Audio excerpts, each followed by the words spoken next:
I'm James Spann. This is the afternoon edition of the Weather Xtreme video. This is for Wednesday, the 12th day of May. Yeah, it feels like summer today, and it's going to stay that way for a while. Of course, the big question is, when will the showers begin to creep back in the picture in this soupy, moist air?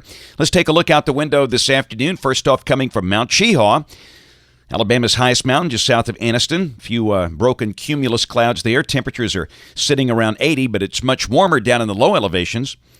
Here's a look at the Hamilton sky cam. That's up in Marion County in northwest Alabama, overlooking the football stadium there. Pretty much the same type sky. And thought we'd peek at our Gulf Shores sky cam, and yeah, man, that place is buzzing. The Hangout Music Festival is this weekend. They're expecting 50,000 people down there for this thing. And you can bet that camera's going to be fun to watch over the next few days on into the weekend ahead. Weather gorgeous down there. Weather's going to stay nice down there. Just great for the outdoor events. We'll check the water vapor satellite shot. We've got one impulse lifting out of the Midwest, affecting parts of Ohio, West Virginia. Very heavy rain falling there. That's what's left of the system that produced the strong storms yesterday back off in the plains. And again, a big trough out west and a ridge, a warm 588 ridge here, keeping us warm and dry.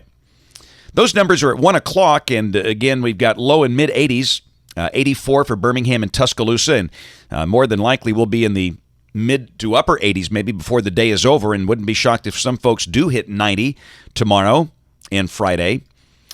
But around the nation, look at the cold air back underneath that trough. 30s for Colorado and Wyoming, parts of the upper plains. But we won't feel that anytime soon. We're going to stay in that very warm, moist, maritime tropical air.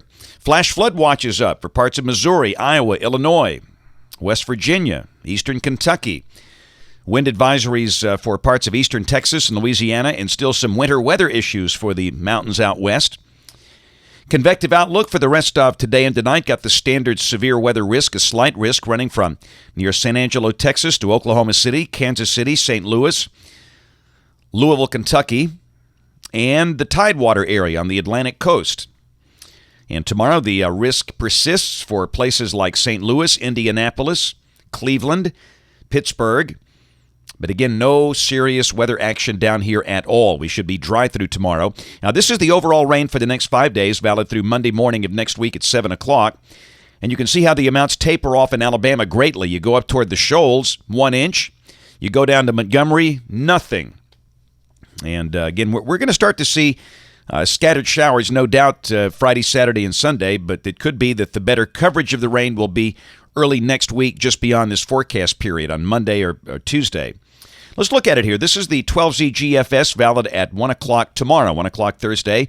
Very warm ridge all across the southeast United States, deflecting the shortwave energy well to the north, and going to be warm and dry, 87 to 90 for most spots, maybe some low 90s over in Mississippi or near the Mississippi border. Friday, got a cold front drifting down this way from the north. And again, there's limited upper support, but you can clearly see that we're going to need to mention at least the chance of a shower Friday afternoon and Friday evening for the northern third of the state. Will it be especially widespread? Probably not, but the chance is there. And then Saturday, the front just kind of settles in here and stalls out. And you can see that moisture axis across the state. And no, it doesn't mean it's going to rain all day. But it could rain at times. We'll mention a chance of scattered showers on Saturday with mid-80s. And Sunday, the front goes nowhere. In fact, it really begins to dissipate. So, again, very moist, muggy. The chance of a few scattered showers on Sunday. And Monday of next week, some shortwave energy gets involved. And that suggests a surface low north of us with a trailing front, and that should bring an increase in the number of showers and storms. We've seen variations on the timing here, but certainly Monday or Monday night, you'd think we have a pretty decent chance of maybe some widespread rain, 1/2 to 1 inch. And Tuesday, the surface boundary is just taking its time. It was still kind of moist, and then finally Wednesday of next week, a week from today, we dry out. But nothing really cooler. The weather will stay rather warm. 5 days later, the 24th, look at the 588 bubble eating much of the nation's midsection. That looks like July. Goodness gracious, I'm glad this is not August. We'd be sizzling there. That pushes the westerlies up north, and then 4 days later on the 28th, the ridge is breaking down a little bit, but not much. We've still got flat ridging here. The westerlies up on the Canadian border, and weather looks very benign out there. That's it for the Weather Xtreme video today. We'll have notes on the blog. The next video here by 7 o'clock tomorrow morning. And if you are local to us, we invite you to watch us on television this evening, ABC 3340 in Birmingham at 5, 6, and 10. Thanks for watching. Have a great evening, and God bless.